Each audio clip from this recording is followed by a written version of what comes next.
to... Yeah.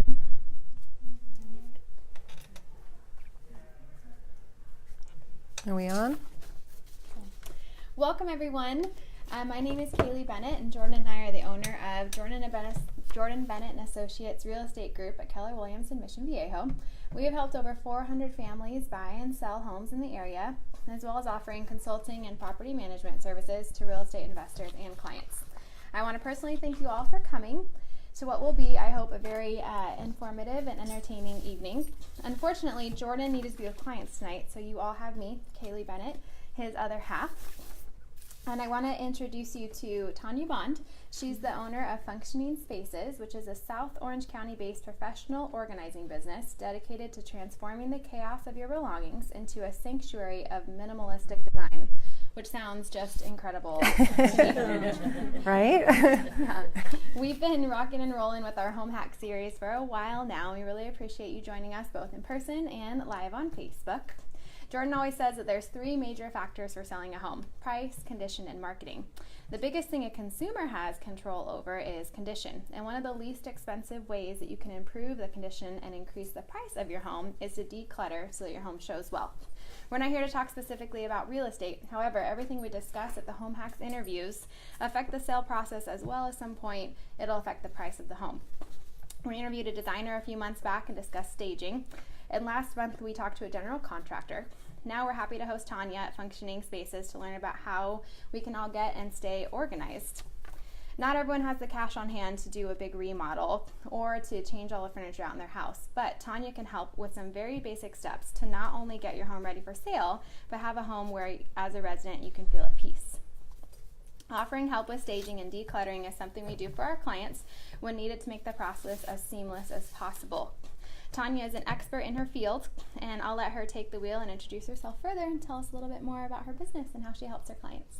Hi, thank you. Yes, welcome everybody. I appreciate you being here. My company is Functioning Spaces. I specialize in residential organizing. I love doing garages. They're probably my favorite, believe it or not. They are the worst part of the house, which is why they're my favorite, because the transformation is the best. But I do everything from closets, kitchen pantries, home offices, playrooms, kids' bedrooms, and I'll touch on a bunch of products here at the very end to visually give you an idea of what's going to help you get organized. I'm going to talk at you first for a little bit, but I know that can only do so much. You need to visually see what's going to help you out. So if you look on the board there, you'll see my logo, and the topic of today's talk is, oh my God, help me, my house is a disaster and I'm so embarrassed. This is probably something I hear every time I meet someone and I tell them what I do. They usually grab my hand and they get wide-eyed and they look at me and they're like, oh my God, I need you. My house is the worst house in America. And I say, no, it's not. There's always worse. So we've all been there, okay? And we can all use some help sometimes. I think you have we've got a few questions. A couple and you guys questions. Will all, both Facebook Live and those of you here in person will have an opportunity at the end to ask Tanya your questions. So we will give you that time. So why do you feel it is so important to get organized? Well, there's nothing worse than walking into your home and feeling like a whale has just sat on you. There's no reason to feel stress and anxiety simply by walking from one room to another. We all have a lot going on in our lives, and stress and anxiety are something that we're always trying to eliminate. And with disorganization comes, truthfully, a host of other problems. Like I said, stress, anxiety, depression, anger, resentment, poor time management. It sounds silly, but really all of this can be related to clutter in your home. And there is help. There's a way to reduce all of that and bring you back to peace and back to a stage in your life where you're feeling happy again. Yes. And how do you get motivated? Let's go back actually. Can we put on the list of pros? There we go. Let's start with what the cons of organizing are. Anybody? Are there any cons? The answer is no. There are no cons. There are absolutely no cons to getting organized. There are, however, a lot of pros. So we're going to run down this very long list here. Obviously, reduce stress. An organized home reduces the stress, reduces anxiety, brings you good mental and physical health. When we reduce depression, in some cases that a lot of people feel, as we know, depression leads to a lot of other physical ailments and physical issues. So we get rid of all that, remove the clutter from your home, and you're going to start to feel better. Better time management. When there's less you need to worry about, less things you need to search for in your house, you'll be able to get out of the house on time. You're going to be more productive. Being able to walk into your office or into a kid's room or in your pantry or garage and knowing exactly where that product is that you're looking for is going to save you a lot of time. You get to spend more time with your family and your friends. You're going to have all this free time to actually sit with them and enjoy them and not be frustrated and stressed out. You'll enjoy the company of family and friends at your house. So many people tell me, I want to entertain, but I'm just so embarrassed to have everybody over.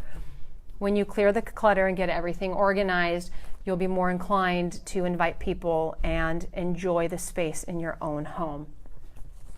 All of that, of course, brings you inner peace, a happier life, a happier spouse because they're not getting mad at you for what the space looks like. Sometimes they are the source of it as well, and there's some contention between the two of you because of that.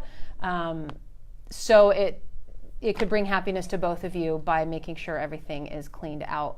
Happier kids because you're not yelling at them anymore because you're so frustrated.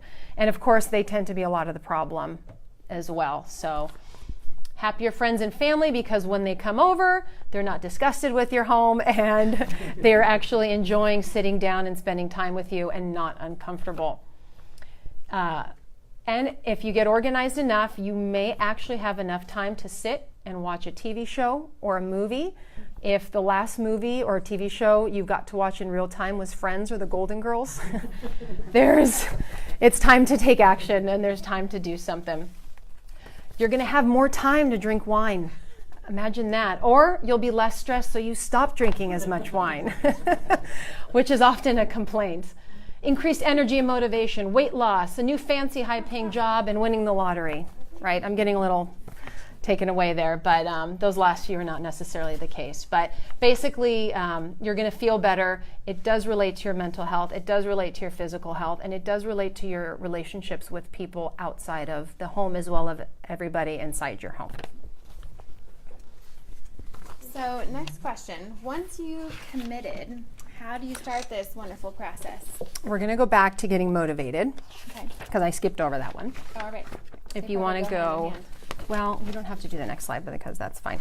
How do you get motivated? That's probably the hardest part, right? We walk into our house, we're working all day, and the last thing we want to do is walk into our garage or home office and decide that we're going to spend 2 hours right there cleaning. We're tired. We don't want to do any of that.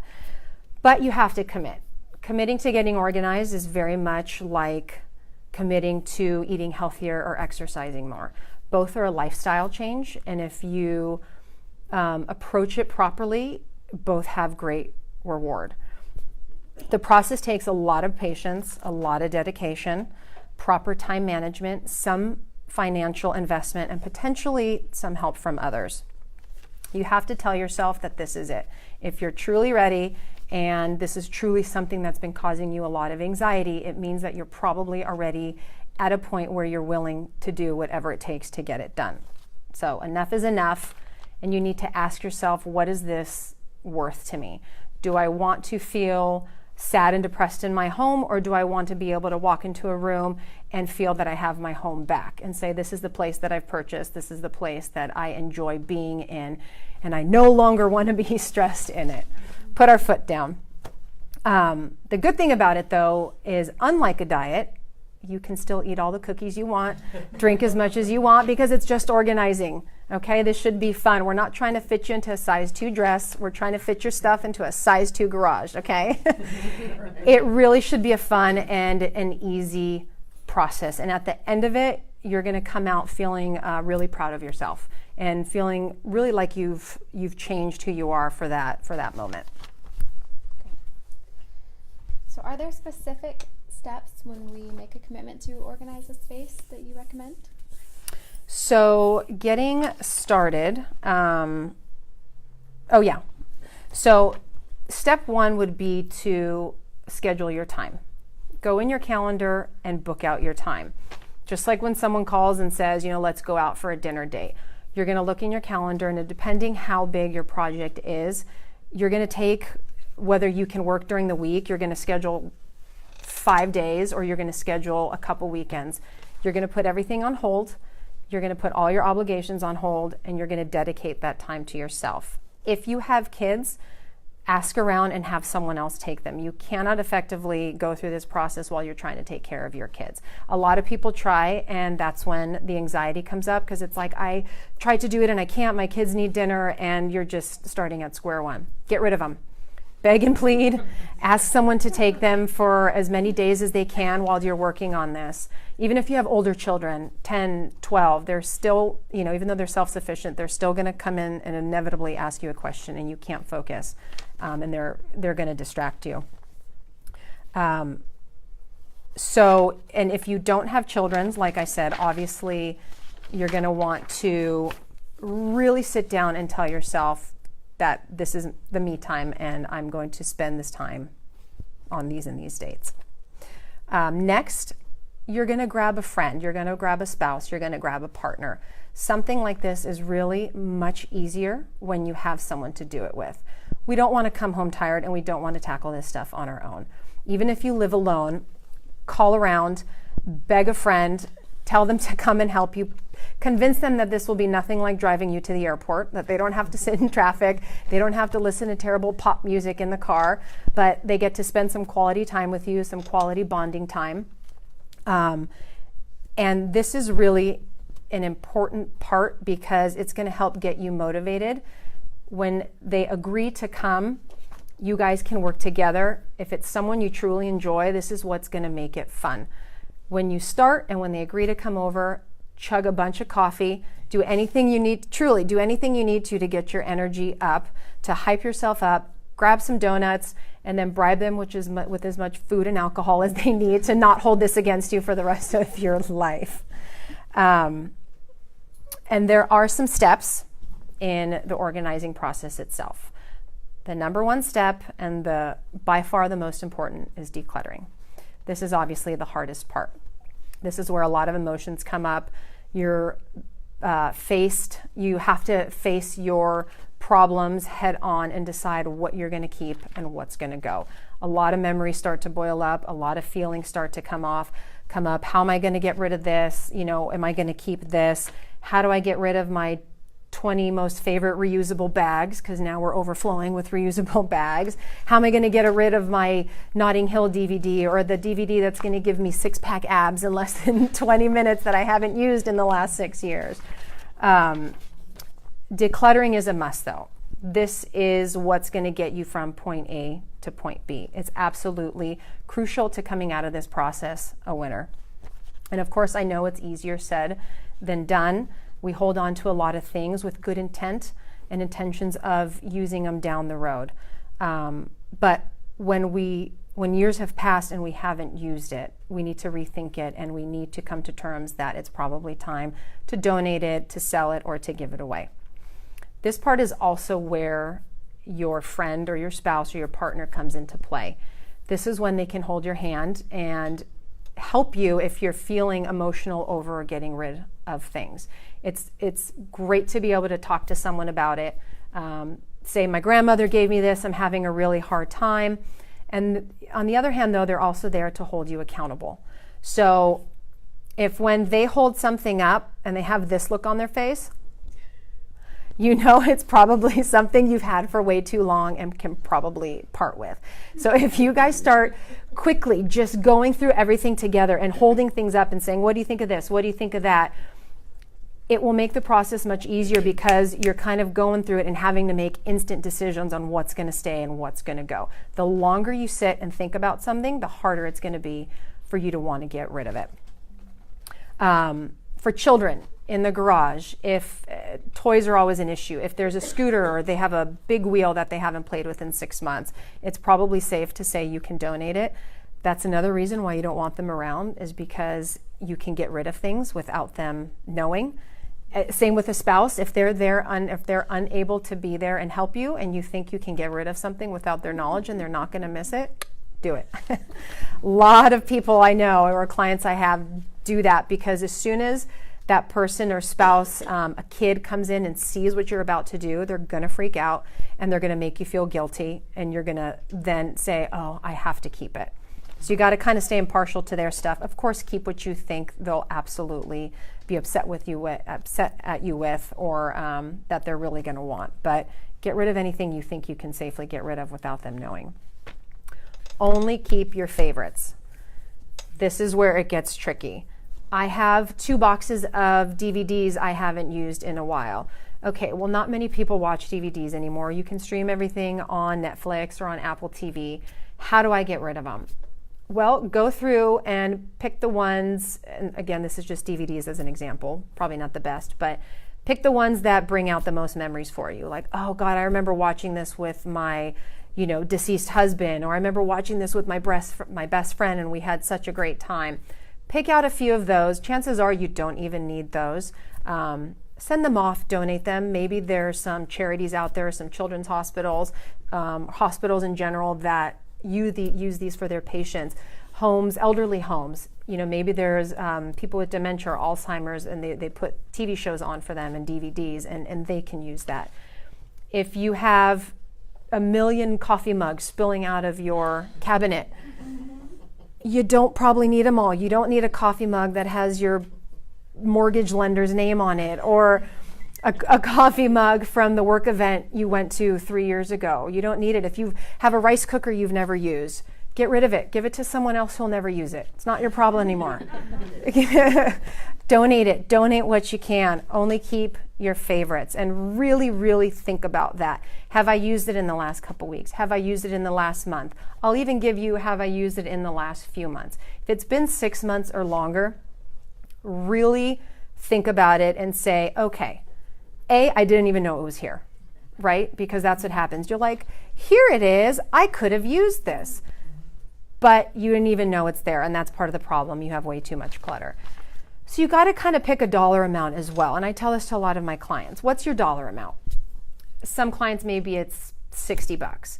So if you have this and it's not that expensive, let's say it was around $60, and you haven't used it in 3 years, could you give it away, and would you be willing, if you needed it in 4 years, to pay $60 to buy it again?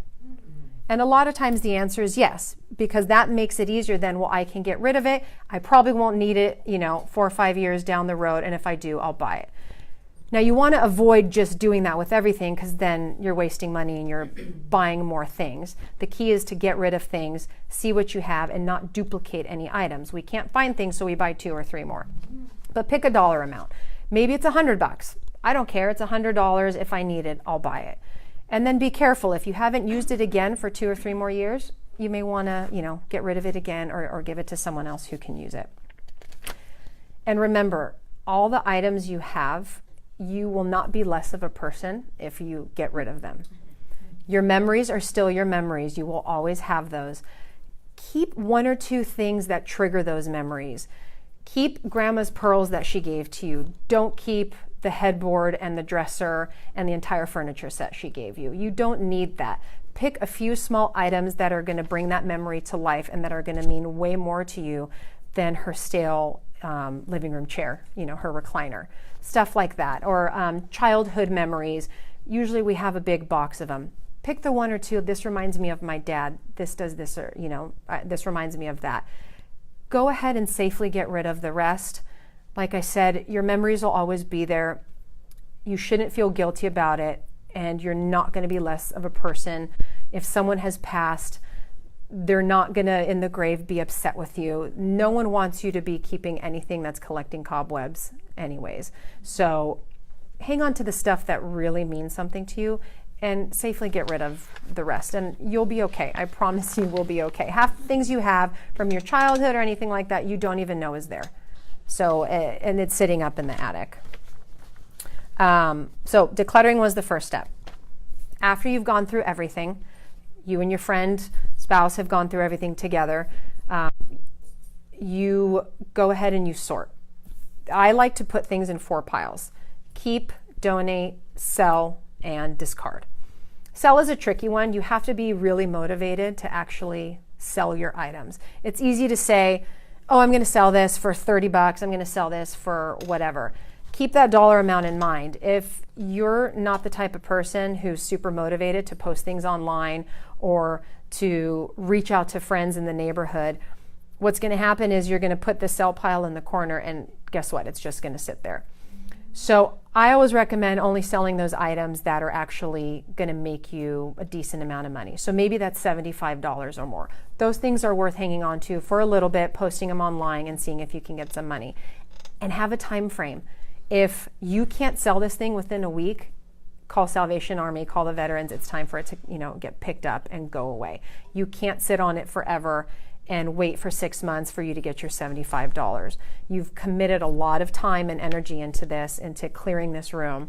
You have to make sure you get everything out. So you just have to be careful with the selling portion of that. Obviously, discard of what you won't keep. As soon as you have the room cleared out and everything that's staying is staying, get everything out that you're selling or that you're donating or that you're going to discard. Get it out of the room. And don't just put it in the garage and close the door and say, I'm going to get to this later. Get it out as fast as you can off of your property, because that's what's going to really help the process, help you feel like you've cleared not only the space, but cleared your mind. Nothing is worse than saying, oh my God, this area looks good, and then walking into your garage or wherever you're holding it and feeling all of those terrible feelings come rushing back. Get it out of sight, out of mind. After you've done the sorting part, you're going to prepare a plan. You're going to look at your space. You're going to see all the new space that you have because of everything you've gotten rid of, and you're going to start to put a plan together. Get some motivation. If you're an online person, go on Pinterest, on Google. Those places are fantastic for getting some ideas. Start thinking of what you want your space to look like, how you envision it. Go online, like I said, get some inspiration. Take some measurements. That's when you start going through the space and figuring out the sizes of the products you're going to need. After you do that, that's when you're going to go and you're going to buy products. With this process, you have to absolutely be okay with spending some money. You cannot effectively organize something without buying the proper organizing products. You can go ahead and get rid of stuff, and you can put things in pretty rows and put things in nicely, but what's going to happen is if they're not contained properly or there's not the right system put in place, chances are when you have something new coming in there, you're just going to squish the next thing over a little bit, and you're going to put the new thing in front of it or the new thing on top, and you're right back to square one. Containing your items is probably the biggest key. You have to buy products, and containing them all, whether in a container, a basket, a bin, is what's going to help you maintain the organization in the long run. It's going to keep you from piling things on top of each other. You're going to get a bin and you're going to label it. Labeling it is super important. You need to know exactly where to find your stuff. When you walk in that garage, you need to know, I'm looking for the hedgers, or the pruners, and you're going to walk to that section. Everything's going to be nicely labeled if you have it in a container. And more importantly, you're going to know exactly where to put it back when you're done using it. You're not just going to throw it, in whatever direction that you thought it was in. Everything's labeled. You're going to take it and you're going to put it back. Leave yourself some empty bins. If you have the extra space on a shelf or wherever, leave yourself some extra space, because inevitably you're going to get some new things. And you're going to want to put them now in that empty bin that you've saved just for that purpose. That way everything is staying nice and contained and organized. When all of that stuff starts to overflow and maybe your bins are getting tight and things are starting to fall off the shelf, this is when you have to start the process all over again. It'll just be a quick process, however. You take a look at it. Okay, things are overflowing. What do I need to get rid of? Am I using this? Do I need it anymore? You kind of do a mini refresher course, but you have to pay attention. You've spent a lot of time and energy on this, and now it's going to be your responsibility to pay attention and make sure you maintain the area and not let it get out of control again. Now to the actual organizing part of it. Once you have all of your organizing products, you're going to start pairing everything that's similar together, right? all the cleaning products. This is all my skiing equipment. This is all my office paperwork. That's kind of it. It sounds easy, but when you have everything scattered, it's a little harder than it seems. Take some time, go through, put everything that's similar with each other. Everything that's regularly used should be within easy reach. It's the first thing you're going to want to grab, and then so on and so forth. Moving down into the garage, maybe at the end of the cabinets is where you're going to keep your snowboarding equipment or your camping equipment that you don't use very often. But anything you do use often should be right there, nice and organized. Take your time. Think about where things are going to go. I know a lot of people, the problem is they're like, I can't conceptualize it. I can't figure out where to put it. That is a big problem, and that's where I come in and I say, okay, this should probably go here and this group of stuff should go here. But if you're confused with that, do the best that you can. And I always ask my clients when we walk into a room, I said, what feels good to you? Does it feel good if you have these items on this side or on this side? What feels natural? And they'll usually tell me, and then we'll go from there, and then I'll offer advice as to where I think it should go within that area. So just do what you feel is right. When you walk in, say, I feel like this should be here and this should be there. There's no right or wrong. Every job is custom. So put it in the area mainly where you're going to find it, and that's easy for you. And just take your time and think about it. And just like I said, make sure you put it in the area that you know where it is when you need it. I touched on labeling, super important to label everything. Obviously open baskets where you can see things, it's not as necessary.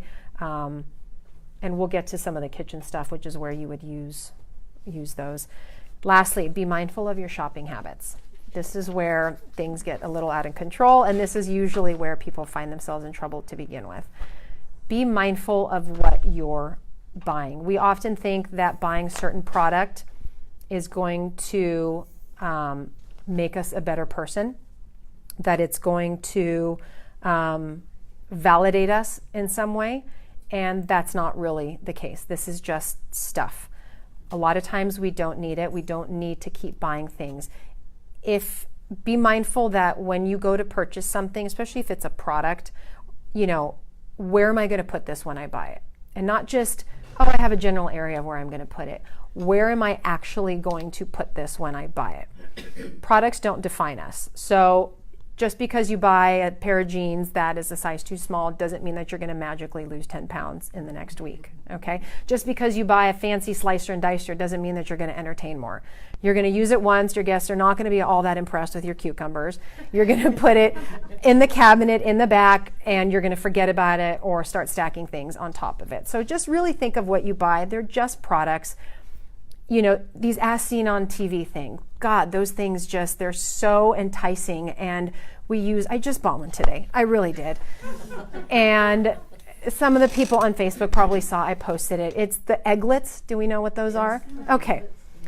You crack an egg in it. He's laughing. You crack an egg in it. It's a plastic container. You put a little lid on it, and then you put that silicone thing in the boiling water. And magically it boils your egg, and you're supposed to just squeeze that sucker out, okay? It didn't work. My egg came out gross and mushy, and the yolk was broken by the time I squeezed it out. So now I have to figure out what I'm going to do with it. In fact, I should have brought it. Maybe one of you ladies would have wanted to take it home for me. So just keep in mind of what you're buying. If this doesn't work, if I buy an as seen on TV, if it doesn't work, what am I going to do with it? Am I going to be okay with throwing this away? Am I going to be okay with taking it down to the Goodwill? Usually that stuff's only $19.99 or less than that, so you shouldn't feel too bad if you need to drive it to the Goodwill. Maybe someone else, will know how to use it better than you do. Okay, those are the steps of getting to the organizing process. I guess we can wait for questions until later. I don't want to talk at you too more because a lot of us are visual learners, so we're going to want to see actual products that are going to help us. I'm going to touch on the garage, the home office, a kid's bedroom and playroom, and the kitchen today because I feel like those are usually the biggest complaints in someone's home. So I brought my favorite products and probably some of the products that are going to give you the best idea of what to do. Label maker, by the way. Do we need to move this up? Hi. Obviously an organizer's best friend. You should come to my house. It's like fridge, microwave, stove. No questions there. Yeah, it's bad. Front door, back door, toilet. But this, honestly, this really helps. They have so many different varieties. This was $30 on Amazon. Cartridges, I think, are $10. And it's fun. It's really fun. You're going to honestly find yourself starting to label everything. This is Joey. Right, right. Okay. Garages. Bins. This bin is labeled only stuff I need, right? Ideally, in a garage, you're going to want, if you don't have shelving or cabinets, you're going to want to buy some shelving. Go to Costco, buy those big metal shelving units that have the wood panels on it. I don't know, I think they're fairly inexpensive, maybe like $80. And if you have some wall space, put 2 or 3 of those. We good? Okay. Put 2 or 3 of those together. And then you're going to want to contain everything in a bin. Anything that'll fit in it. Obviously, there are different sizes. This is generally around the size that we like to use because it's big enough to store holiday stuff, bigger items. And then, of course, when you have smaller items, you have a bin like this. I like these because they have the snap lids. Snap lids help you stuff just a teeny bit more in there and then close it. If you have those cheaper ones that don't have the snaps on the side, and if it's stuffed just a little too much, your lid's going to fall off, and then when you put it in a shelf, it's the lid's going to fly everywhere and stuff is going to start popping out. So I recommend a snap lid. Again, here's one of this size. Another thing to remember, and I'm going to talk about this a lot, is vertical space. This is something that's really key in organizing. You want to, if you can, get a lot of things off the ground and use vertical space. Get everything up. Yes. That's going to save things from being toppled on each other. So in a garage, for example, we love using hooks. So this is a hook. I saved all the tags on it too, so at the end you can see what this is. But this hook gets put on just like this on the wall, right? So this is something, we have this at home. We put our chairs on it, like the folding chairs that we don't use. You can put a rake on here. You could put a shovel.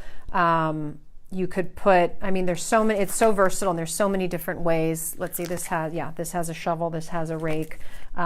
You could attach, put it in your bike spokes and you can hang your bike from here. So if you can imagine hanging a few of these, if you have some wall space, you're going to get a lot of things off the floor. Those folding chairs are really awkward to store. So getting them off the ground is key.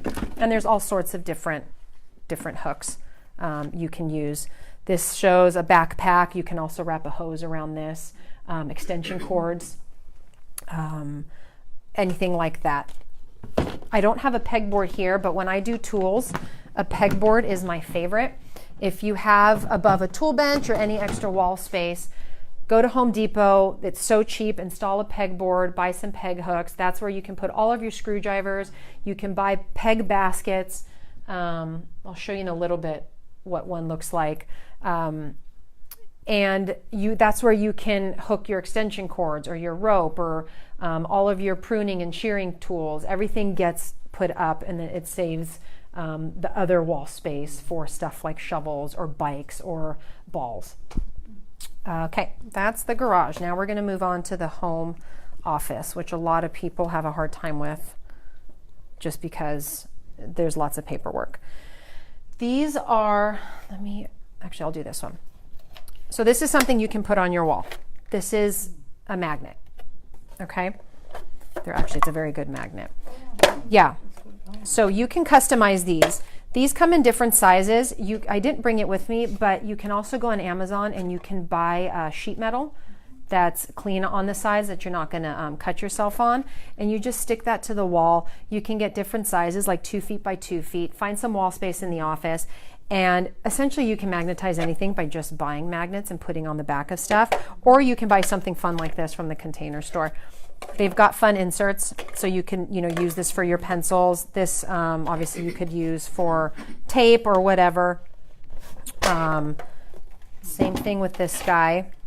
This also has a fun insert, or you can take that out and you can store your mail in there. This is, again, something you can put on your wall. You could put it on the side of your desk. It's hidden, and it keeps things off of your desk, which is where it usually starts to get cluttered. Let me show this one. This one. With those inserts? Those are extra. Okay. Not expensive at all. And this is just another option. You can buy 2 or 3. And then that guy is for all of your big mail. This can go in your kitchen.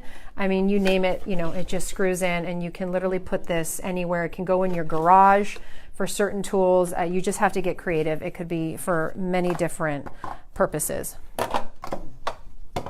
And going along the theme of magnets, this is also something fun you can do. This is a magnetized whiteboard. So you can also use this backing that I had here. This is just a different example. These are those little fun spice containers you can use. You can buy the one of these or the metal, the pieces of metal I was talking about, and put it behind your stove. And you buy these for your spices, and you just have them all, ready to go, labeled, of course. This has paper clips. This has rubber bands. Here we have a fun picture. Here's a to-do list, which says take a nap, hide in the bathroom, and drink. Check, check, check. Here's a notepad, which is magnetized, so you can easily write your shopping list down or anything you need. You can put as many as you need, as much wall space as you have. You can use this for a lot of stuff. Obviously, something like this will also stick to it as well. Here is a pegboard mainly for the office, but this can actually be used for the garage. So here's an example of what I was talking about. So this is something I found at the Container Store. This can be screwed right into your wall. It comes with shelves that you can buy. So as you can see, it can be used for many different purposes. You can have this in an entryway. I didn't get my keys, but you could walk in and have your keys hanging right there. I have sunglasses that you can pop right in the entryway, little magnetized labels, obviously pens, scissors. And then I'm going to talk on this real quick just because it's here. What do we do with all of our phone cords, right? Mm-hmm. I love this thing. This is something I got at Walmart. It just goes in your outlet, okay? Mm-hmm. The ports are on the bottom. And they have some of these where the ports are sticking out from the top, but if you plug your things in, they're still going to be, coming out of the side. The ones on the bottom, obviously, will keep everything nicer. And these are retractable cords. Oh. Yeah. So when it's hanging, it looks just like this, and it's nice and tidy. You're not having these long cords hanging on your countertop. When you're done using it, it's just a click. It'll go back, and then it stays plugged in.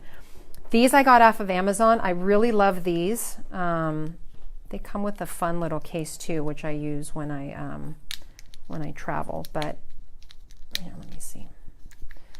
So it just gets stored in there. And what's cool about these is it's a dual port. So this is an iPhone charger, and then it unhooks, and it's a micro charger for your Android as well, or all of your other devices. So it's a 2-in-1, which is really nice because if you have friends or family come over and they have an Android and you have an iPhone, they have a place to charge their stuff. So if you can imagine this being in a garage, a different type of pegboard, this is where you could keep, maybe your drill and your pencils, and you can get little canisters that don't have holes in them that you keep your nails in and your screws, and everything is visible. Okay, again, that's touching on vertical space. Back to vertical space. This is something you can put in your office. This just goes on a wall. It's pretty self-explanatory and seems so simple, right? But look how much it can hold. So we have a couple folders here, some paper, and some envelopes. This could be for magazines. This could be for whatever you want. But if you attach this to the side of a desk or back in the corner, again, this gives you a lot of space up off the floor. You could potentially store a shredder underneath it. And it avoids, keeps you from piling things on top of each other. Super simple. Okay. We all good with that? All right, moving on to the kids' bedroom, which is the worst. Are we good? Can you see me okay now that I'm moving closer? All right. All right, I'm going to start with this guy because it's here. For those of us with children who have Legos or any toys that are super annoying and super small, this is the greatest thing ever created. And actually, this could probably be used in many different ways, even if you don't have children. If you're a collector of items, this is a lay and go. So it looks just like this. It's got handles to carry, but we use it for Legos. It's a cinch bag. So this is going to kind of be hard to tell. This sucker opens up super wide. And when you open it up, it keeps a lip of about that big. And so instead of your kids dumping out the Legos out of a container onto the floor, all they have to do is spread them out and they can search for any piece they need super easily. They grab their piece, they build it on the floor. When they're done and you tell them to put it away, they dump it in here and you just cinch it back up. And then you can store this under your bed.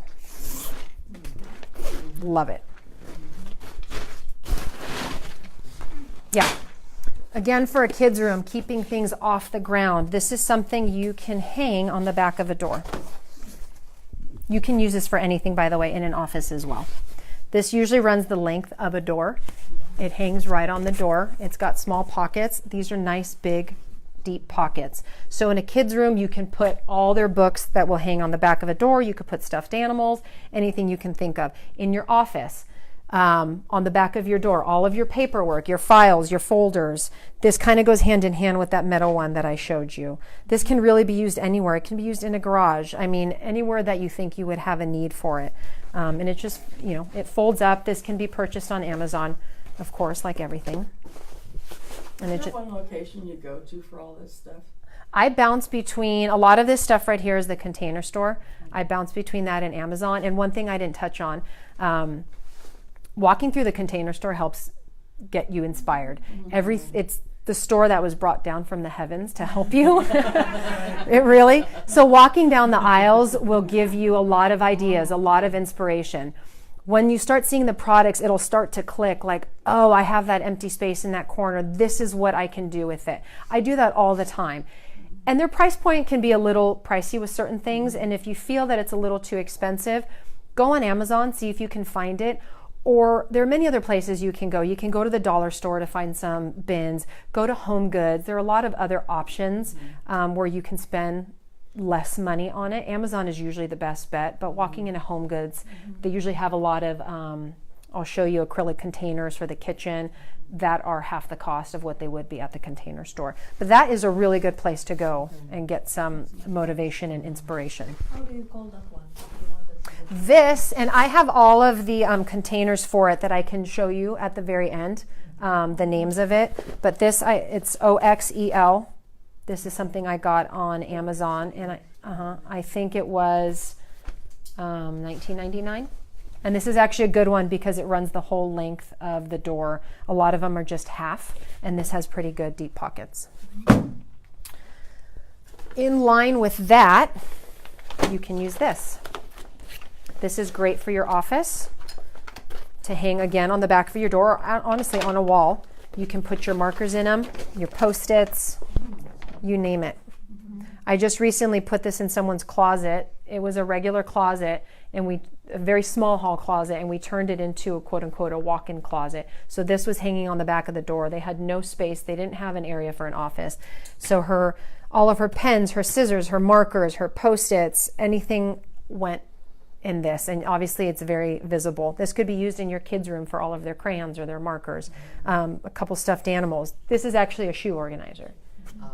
So you can use it for that too. A lot of times I don't use things for their exact purpose because I get creative, but great way to store all of your shoes if you don't mind having your shoes hanging on the back of your door. I don't care for that, but if you have no other option, then it's totally fine.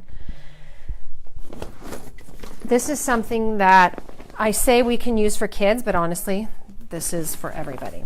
This is a bag that can go under your bed. So in the cases where your child has a small bedroom and you don't have any more cabinet space, you can buy these bags. I'm sure we've seen them all. And, you know, I have a bunch of stuffed animals in here. God help me, all the stuffed animals they have and you can't get rid of. You know they're yours. Right? Yes. My penguin with a tutu.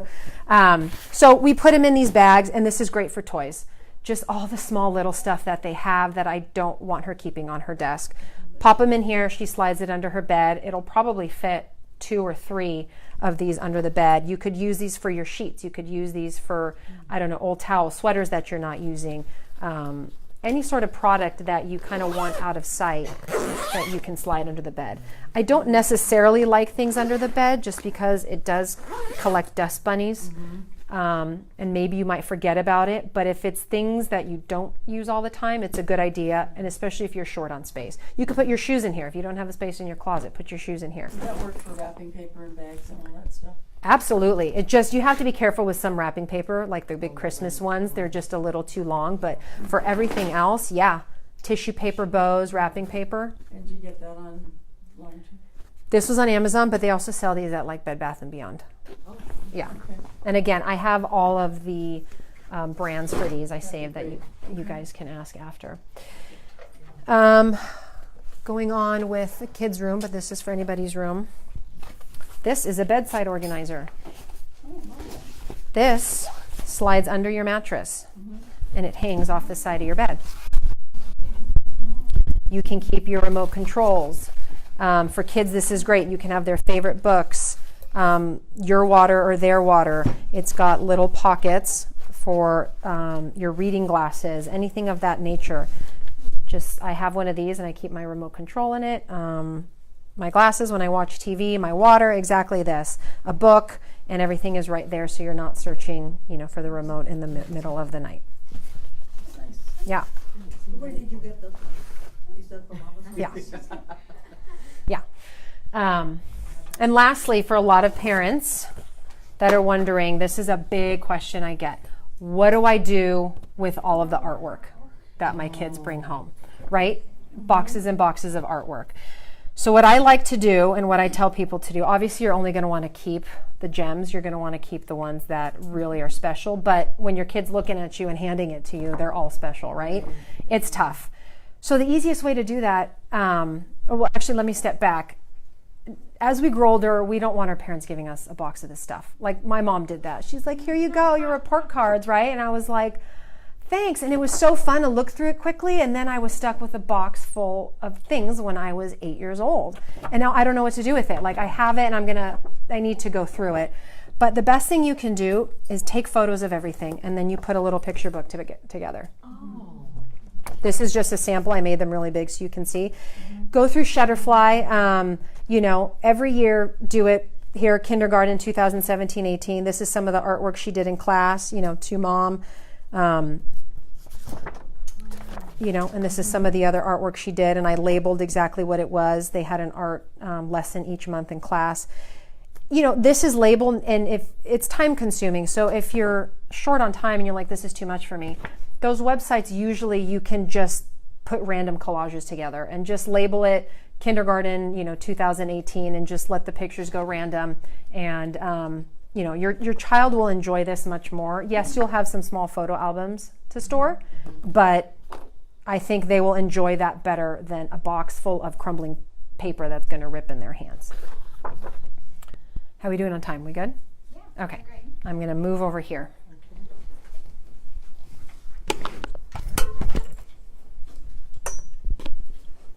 Okay, now we're going to kind of go to the kitchen, which is going to be our final little section. Kitchen pantry. That's where the bomb goes off, right? There are lots of different things you can use in the kitchen pantry depending on what you have. Is this one active? Is it? Okay, I love this guy. This just slides on a shelf. You can actually use this before I start with the kitchen. You can use this in any room, by the way. You can hang it on your closet shelf. You could put sweaters on it. You could put, your scarves in a kid's bedroom. You can put their crayons, a couple boxes of crayons, or gloves, hats, anything that they're not using. And again, it's up high, not on the floor. out of reach, but yet not out of reach. In the kitchen, you know, I've used it for your foils, your Ziploc bags, anything like that. That way it allows you to still keep everything stored underneath it. It's basically utilizing, like I said, all of that vertical empty space that you don't know what to do with and that you didn't know you had. Who knew that you had this much space underneath a shelf?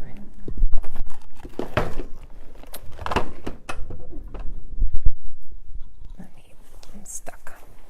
Thank you. Okay, this is a cabinet shelf. So this is the best way to organize a small pantry space. You'll most likely have to put it like this, but I just wanted to put it like this to kind of show you. So all of your cans go underneath, and then you could stack another set of cans on top, or you could put a bin. Do I have it labeled? Of course I do. Snacks. And anything you want can go in here. Dry snacks, some more cans. It's just an easy way to now you've doubled your pantry space. They sell taller ones. It depends on how much height you have in between your shelves. They do make them taller, but this just gives you a general idea of how you can maximize this space and essentially double it. You can use it for plates, coffee mugs. Put your coffee mugs on top, slide your plates underneath. Super versatile. Containers. These are my favorite. This is really going to help keep this is going to help keep the stuff organized. In my opinion, a little better than this, but sometimes we can't help it. We have to have baskets for the excess stuff. So ideally, I would take what's in here and I would, you know, put it in a container. It keeps the chips fresh. It keeps all of the snacks fresh. Everything's labeled. I have a slide out shelf. Do you guys know what that is? In a pantry, it's a metal basket and you attach it to the bottom of a shelf and it's on rollers and it slides out. That's the best way to reach everything in the back. So if you have something like this, you know, with all these cans stacked, it's going to be really hard to reach in the back for that one can without everything toppling over. So if you can buy a cabinet or a cabinet shelf that rolls out, that's the best way to make sure you everything is easily accessible. So I have one. I have all these canisters in it labeled. My kids come, they pull it out, they can find what they need, and they can access it themselves. This is for cereal. Great way to keep it fresh. It's just a pop. You pour it out. Of course, you label it with whatever cereal you have. Now, are you liking that brand? Is that a better brand? Yeah, so I have a couple different brands here. So the OXO brand, this is my favorite type of cereal, but they have, this one's a little small. They have ones that are just slightly bigger than this in other brands that you could also use for cereal. It really doesn't, you know, matter. It just depends. If you don't eat a lot of cereal and, you know, it's all custom. But this one is specifically made for pasta. Not that pasta is a big deal sitting in the pantry, but if you have a few boxes or whatever, they do kind of sit on top of itself, and this makes it much easier because then you just pour it out. So I have this labeled flour. This is a different brand. What brand is this? PrepWorks Pro Keeper. These are pop tops, so it's as easy as that. Keeps the air out. These are a snap top, which are also airtight. This one says it's for powdered sugar. So the cool thing about these is they give you a leveler. So if you scoop in there, you have a built-in leveler instead of using your, and then they also give you a little scoop. Just, you know, you're paying extra for the fancy scoop. But they are airtight. You can put whatever you want in them. I go between both of these brands. Flour, anything large, especially flour. Flour and sugar should go in a container. Flour goes bad. Bugs will get in it after a while if you don't use it enough. So definitely baking soda, rice, all of those dry goods that stay in a bag, put them in a container. That way they stay fresh. And obviously you can see when you need to replenish it. This is something that's also really good in a kitchen. It's a Lazy Susan. This one has large compartments. So, you know, depending what your pantry space is like, you could do something like this, you know, with spices or whatever, and then obviously everything is easily accessible. The other place I love to use this is under the bathroom sink.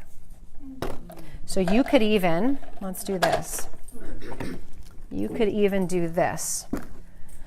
So possibly get a taller one of these or keep it as it is. I don't have it with me, but you can find a shorter container that will slide under here. Put your bathroom products in one of those shorter containers. So all you have to do is slide it out and your products are in it. For all the taller products, you can set this on top, your hairsprays, your shampoos, whatever. And then so your perfumes. So as you're standing here, instead of reaching, back behind, you just kind of spin it and it magically comes to you. They don't call it a lazy Susan for nothing. And I'm trying to think, I think that's the gist of the products I want to show you that I can touch on. I think we're ready for some questions. Yeah. Have you come across, like, under the kitchen sinks, like the big pipe, the U pipe? So it's hard. So they sell shelving for that. It's expandable. I believe Bed Bath & Beyond does. Of course, Amazon Container Store sells it. Imagine like a 2-tier shelving that expands to the width of whatever your cabinet is, and it's got a hole in the center of it. So you just slide it and the pipe is in the middle, and then you have shelving on the side of it. And then a lot of them actually have a drawer that will pull out. So you pull, for your Windex or whatever. And another fun thing you can do under your bathroom sink. This is also great, by the way. This can be used under the bathroom sink as well, like all your products. That way you just pull out a whole container and don't have to reach behind. But you can get tension rods, teeny little tension rods from Target or wherever, and expand them to the width of your cabinet. And you can use the handle of your products and hang it from there, like your Windex or your tile cleaner, and just hang them there, and they're off the floor, so you can store things underneath it, and then they're just easily accessible. Yeah. What about spices? What's a good way to store them?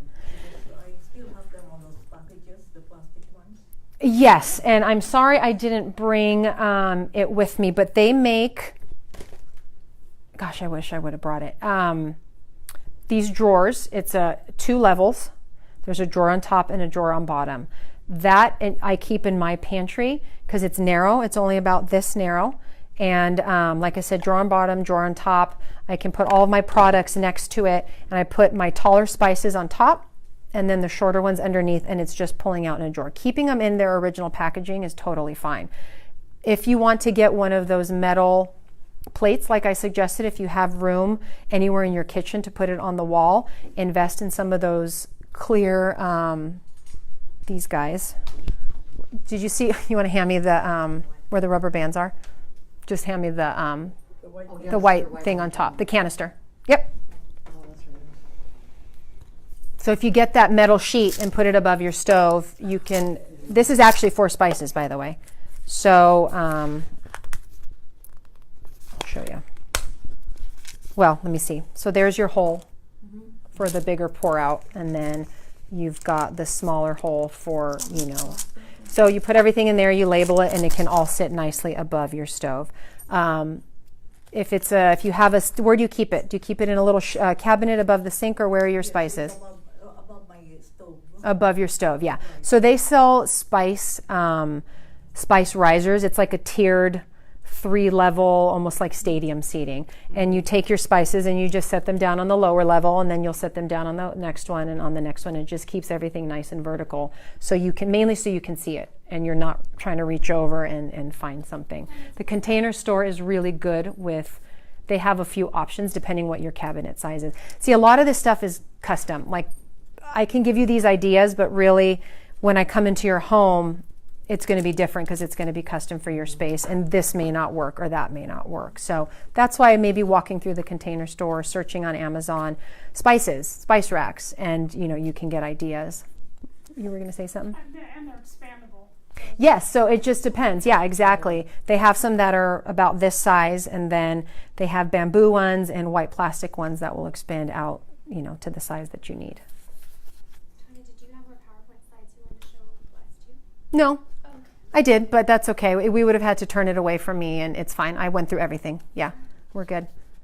What about bigger, bulkier items? Like I have things that are like plates and big soup cups and that you don't use a lot, or pots and pans, and I don't have a lot of space. Do you have them just under a cabinet? Yeah, on a low cabinet, and then I Yeah. can't see, it goes, mine unfortunately goes way back, Yeah, and then very high ones. yeah. And, they're just kind of pushed and try to stack them, but there's things like this that are, but they're so big. Yeah, those are kind of tough. Some cabinet shelves may work with that. They do sell lid organizers. They do sell little organizers for your cutting boards. So those just slide in on the side, and then you have your lid stacked nicely. So that way then you can stack your pots and pans inside each other with not having to worry about the lids. Okay. If you can find a cabinet shelf that's the right size, put some pots and pans on top with some others on the bottom. That's a tough one without me seeing of how you can do it. Those are just tough in general because those items are just so big. Yeah. And it's really hard to effectively organize them where they're not going to be kind of on top of each other. Mm-hmm. Yes. When you do your 4 categories that you Mhm. would sell, is it good to somewhere a while back said you should go through your whole house and make a list of to-do list while you're doing it as it comes to mind? Yes. But I'm just wondering, is that to do the whole house versus one room at a time? So that's Less actually a good overwhelming- question. Well, overwhelming because I think I got one room and quit because it was like the list was already so long. Totally. and I had some of the piles, but I don't know. Short Yeah. time. When it's your whole house, it's overwhelming. And when I come over to a client's house, so they call me for a garage, we actually do an entire walkthrough of the home because there's going to be things that I can take from the garage and organize them elsewhere in the home to get them out of the garage, or vice versa. There's something that's been sitting in their office that really should be in the garage. So how do you tackle that? The best really is to sit and say, which room gives me the most anxiety? Okay. And then if you can't dedicate, like taking the time and blocking off a big chunk of time is the best way to do it because you have to do it. An hour here, an hour there is good. I don't feel like it's as productive though because you get tired, you get sidetracked, and you've gotten nothing done in the hour. You have to set aside some time. That's why also having a friend come over is good because it's like, oh crap, they're coming by tomorrow and we have to get this done. And it's fun. You have someone there to share this experience with. It gets hilarious because they're pulling stuff out of your bins and looking at you like, why? Why do you have an old half-torn Better Homes and Gardens magazine? Why do you have 10 of them? It's a fun experience. So pick the room that's the most important and just do it. The longer you think about something, the harder it's going to get. So dedicate 2 days to that and then take a break. Don't try and do your whole house in the span of a month. Take a break. Give yourself a pat on the back. Say, did it. It looks great. I feel good about myself. Next month, I'm going to do this room and start that whole process over again. Like I said, it's like dieting. It's an absolute commitment. It's just committing the time to do it.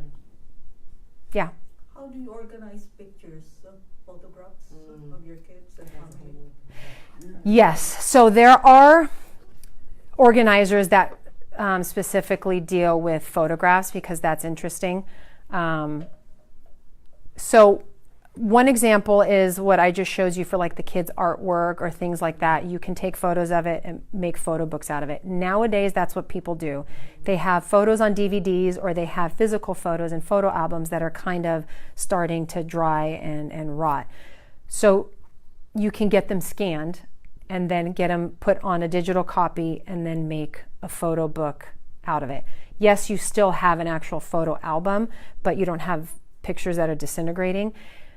But you want to keep it, it's just really a tough one. If you can get them all into albums, let's just put it this way, it's much easier to store your albums, put them in a container than it is if you have loose photos. If you've got a ton of loose photos, let's find a good container, let's put them all in there and then keep it safely in your garage. It really just depends on how many you have.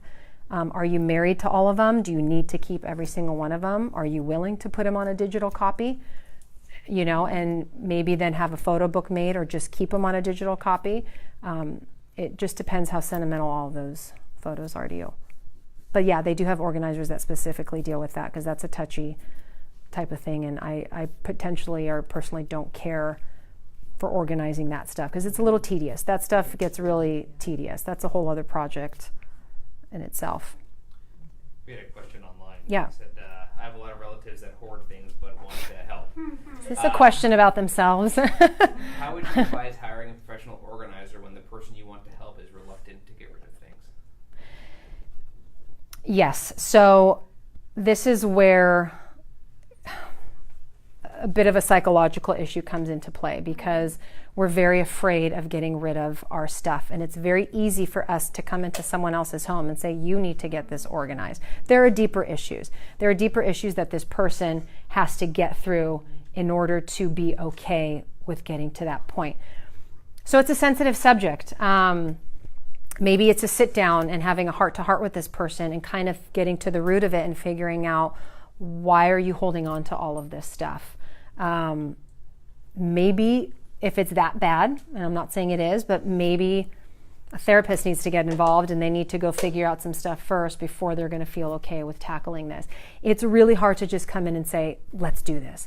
But some people might respond well if you just come in and say, hey, I'm going to schedule off, 4 days, and I'm going to come and I'm going to bring you food and we're going to have fun and I'm going to come and help you organize. Some people may respond to that really well, because it's like, let me take your hand and let me help you, because it's so overwhelming to do this on their own. And that's probably the problem. They're busy. They have no desire to tackle this on their own because it's extremely overwhelming. So if it's a little deeper than that, there may have to be, a heart-to-heart. Otherwise, hold their hand and just say, let's do it. I'm going to help you. So you'd be the call after the therapist. Right. And it's touchy because you can't insult them. It's completely insulting sometimes to come in and say, why are you holding on to this? It's like, well, that's my stuff, and who are you to judge me? So consult with other family members then and figure out the best way to approach it. How sensitive is this family member? Are they going to get mad at me, or are they going to be like, okay, yeah, thank you for the help? Yeah. We kind of had that issue with my mom. She had to move out of a house that all of us had been in for 55 years and never moved. And so my sisters were having trouble, and we hired a friend to go that she got to know. Mm-hmm. And not being related, Mm-hmm. there was a dynamic there for certain things that it was easier for my mom to work with that person to get rid of some things, especially being from the Depression era. Yeah. That let go through the friend that wasn't letting go with the family. And so it depends on the situation, but that was helpful to have someone. Well, and that's objective going come back through. to that. They said hiring a professional organizer. That's why we exist. It's for those of you that don't have the vision, that don't have the time, that don't have anyone to come and help you. And it's hiring that outsider to come in and hold you accountable and say, do you really need this? A lot of people really respond well when a professional comes in and tells them or guides them what they need to do.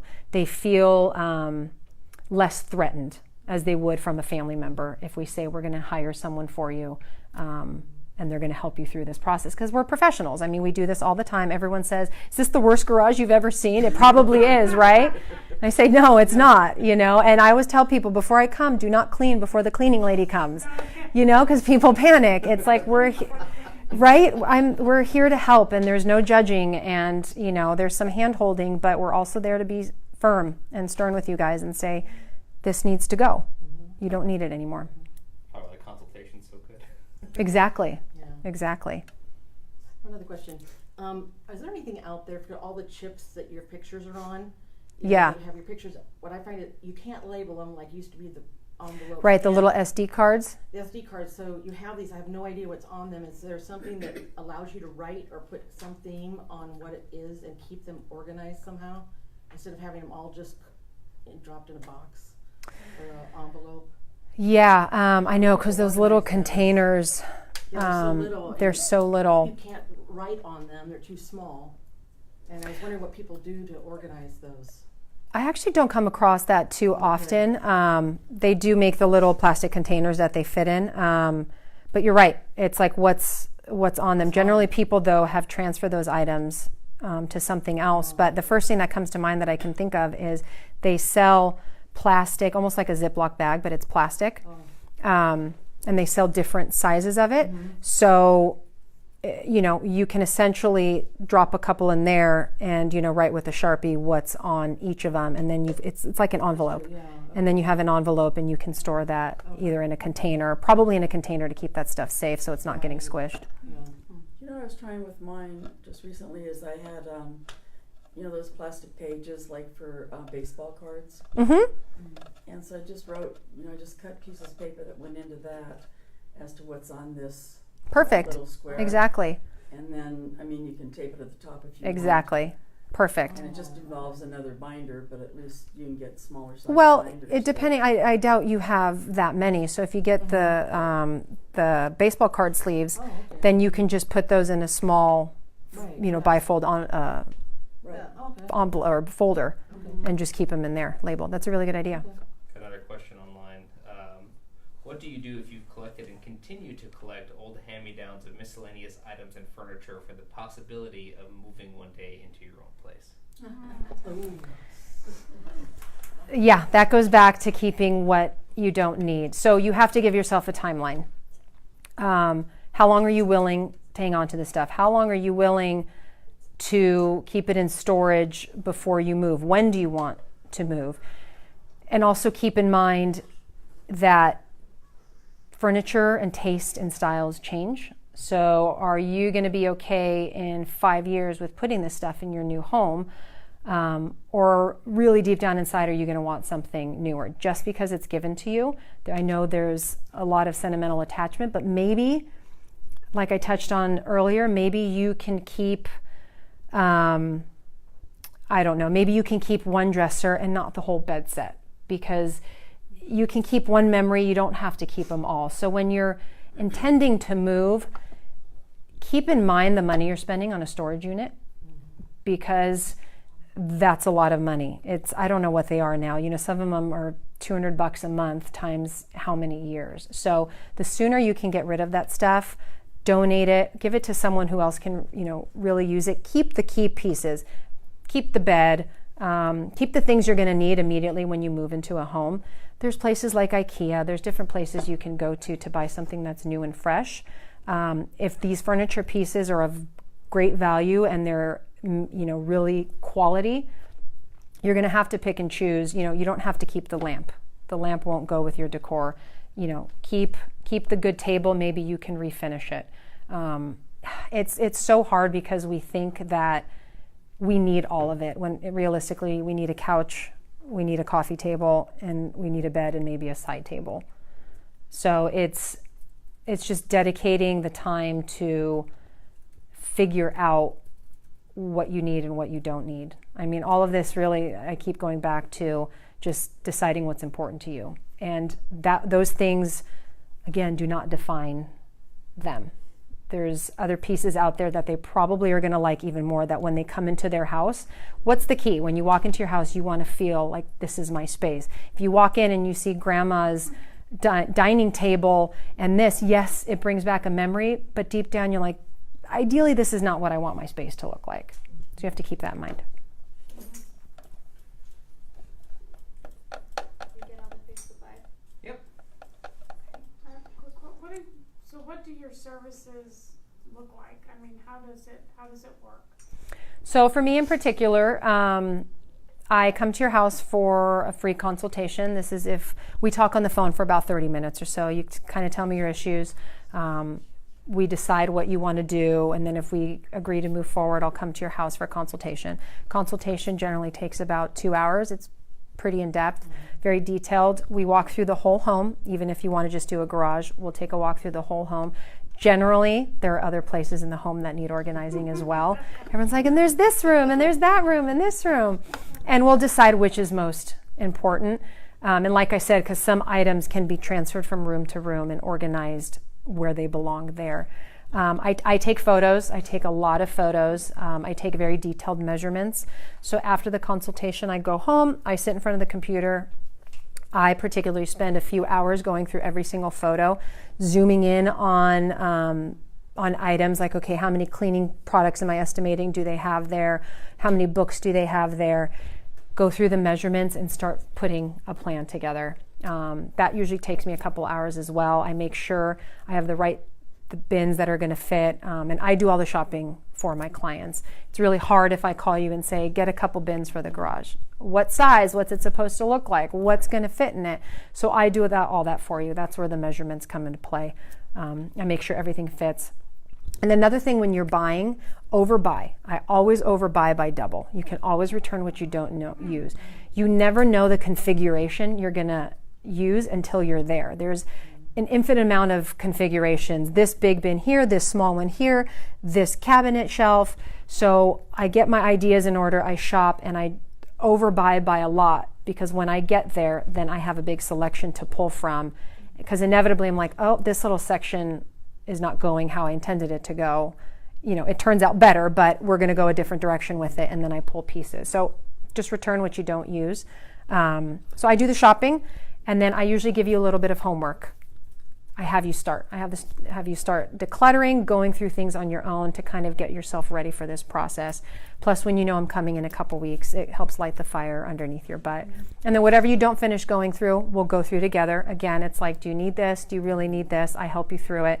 We put those piles in place: keep, donate, sell, trash. Usually a lot of clients, if it's their garage, they have to get a big dumpster. We'll call Salvation Army. We'll call a junk hauler to take everything away. And then we'll organize. And ideally, I'd like clients to be with me when I organize, simply because it's a teaching process. If you've hired me, it means you kind of aren't comfortable with this. You don't know what to do. So I'm there as we go along to help teach you my methods. Why am I doing this? Why you should do this. And essentially, it's to help you understand how to maintain the space once I've left, and to make sure that you can keep up with it, year after year, and not end up right back where you were. And you're going to have to touch up. It might be 6 months down the road, but you're going to have to reevaluate and revisit the process and say, okay, this is getting a little messy here, and just quickly go through it and do touch-ups. Clients call me, maybe every 6 months, once a year, to just come through and quickly go through everything. And that usually just takes, a couple hours if they've done well. I've got one more from online. What's your idea for storing/displaying Lego structures? Ha ha ha. You know what my idea is taking them apart and putting them in there. That is tough. My kids build things all the time, and every single one of them, like, Mom, it's for you. And I'm kind of brutal. I keep it for a little while, and I tell them, I say, look, this is not something we keep in our home. We can't dedicate an entire room to your Lego structures. So I let them pick their favorites. They can keep it on their dresser or whatever for a limited amount of time, and then it has to go back in the Lego storage. Now, I know some of these Lego structures are really expensive and are really big, like these big Star Wars ones. And that's a tough one. If the parent's okay with keeping it visible for a couple months, then they are. But don't keep it in the middle of the living room. People that come in don't need to see your kid's Lego structure. Put it somewhere, maybe in their room, in the office, somewhere where it's not completely visible, but there is going to be a time where it has to get taken apart. If you've got some space in the garage, fine. Dedicate a couple containers and put them in there. But your kid's just going to have to learn that this stuff goes up and then it has to come down. I mean, it's instilling in their minds too of how to keep their rooms organized, which can be really tough.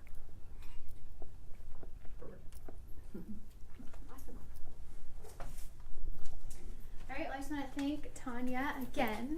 We're so Thank you. happy that she came and joined us. And if you have, Thank you. Yeah, you rocked it. You did great.